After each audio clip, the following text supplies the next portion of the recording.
নমস্কার বন্ধুরা, আমি রূপম। আজ তোমাদের জন্য আর একটা নতুন গল্প নিয়ে হাজির হয়েছি। গল্পের নাম ভুতুড়ে প্রেম। গল্পটা শুরু করছি, শুনতে থাকো। শীতের শেষ বিকেল, সূর্য ডুবতে শুরু করেছে, আকাশ রক্তিম হয়ে উঠেছে, আর নদীর ধারের গাছপালা ছায়া দীর্ঘ হচ্ছে।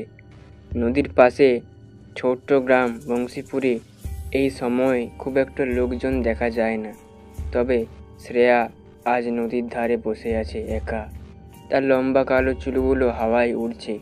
গভীর দৃষ্টিতে সে তাকিয়ে আছে নদীর জলের দিকে। শ্রেয়ার প্রেমিক অরিত্র 3 মাস আগে রহস্যজনকভাবে নিখোঁজ হয়েছে। সেদিন সন্ধ্যায় নদীর পাড়ে শেষবার তাদের দেখা হয়েছিল।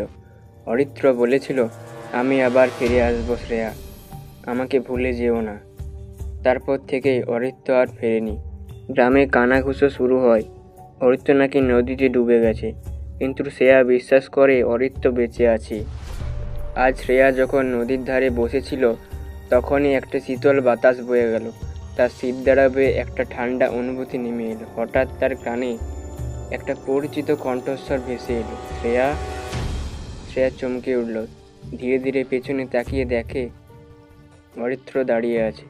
মুখটা ফ্যাকাশে, চোখ দুটো গভীর কালো, ঠোঁটে অদ্ভুত হাসি। অরিত্র, তুমি ফিরে এসেছো? শ্রেয়া দৌড়ে গিয়ে তাকে জড়িয়ে ধরল। অরিত্র ঠান্ডা গলায় বলল, আমি তো কথা দিয়েছিলাম ফিরবই। শ্রেয়া অবাক হয়ে তার দিকে তাকালো। অরিত্রর গায়ে ভেজা মাটির গন্ধ, হাত ঠান্ডা বরফের মতো।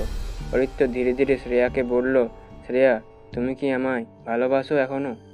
অবশ্যই, আমি আজও তোমায় অপেক্ষায় আছি। অরিত্রের ঠোঁটের কোণে হাসি ফুটল। সে শ্রেয়ার হাতটা শক্ত করে ধরল। শ্রেয়া ব্যথায় ফিকিয়ে উঠল, অরিত্র ব্যথা পাচ্ছে? তোমার ব্যথা আমি ভাগ করে নেব। চলো শ্রেয়া, আমার সঙ্গে চলো। কোথায়? শ্রেয়ার গলা কাঁপল। অরিত্র ধীরে ধীরে নদীর দিকে তাকালো। ওপারে, যেখানে আমি আছি। চলো, আমাদের আলাদা থাকার দরকার নেই। শ্রেয়া আতঙ্কে ছিটকে সরে যেতে লাগলো, কিন্তু অরিত্রের হাত শক্ত হয়ে গেল। সে শ্রেয়ার দিকে এগিয়ে এলো। তুমি তো আমাকে ভালোবাসো, তাই না? তাহলে আমায় ছেড়ে যাবে না? শ্রেয়া ভয়ে কেঁদে উঠল, না না, ছেড়ে দাও। অরিত্রের মুখে অদ্ভুত একটা ভৌতিক হাসি ফুটে উঠল। সে ধীরে ধীরে শ্রেয়াকে নদীর দিকে টেনে নিয়ে যেতে লাগলো। শ্রেয়ার চিৎকার ভেসে গেল নদীর শব্দে। পরদিন সকালে গ্রামবাসীরা নদীর পাড়ে শ্রেয়ার মৃতদেহ পড়ে থাকতে দেখল। তার মুখে অদ্ভুত একটা প্রশান্তির হাসি।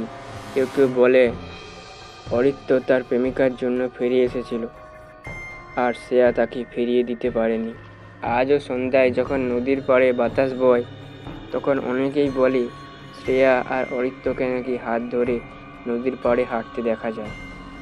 তারা আজও একসঙ্গে আছে, জীবিত নয়, তবে একসঙ্গে থাকে। গল্পটা বন্ধুরা কেমন লাগলো আজকের অবশ্যই জানাবে কমেন্টে। যদি ভালো লাগে অবশ্যই ভিডিওটা লাইক করবে। চ্যানেলে নতুন হয়ে থাকলে চ্যানেলটা সাবস্ক্রাইব করে পাশে থাকবে এরকম আরও নতুন নতুন গল্প শোনার জন্য। আজকের মতো এতটাই।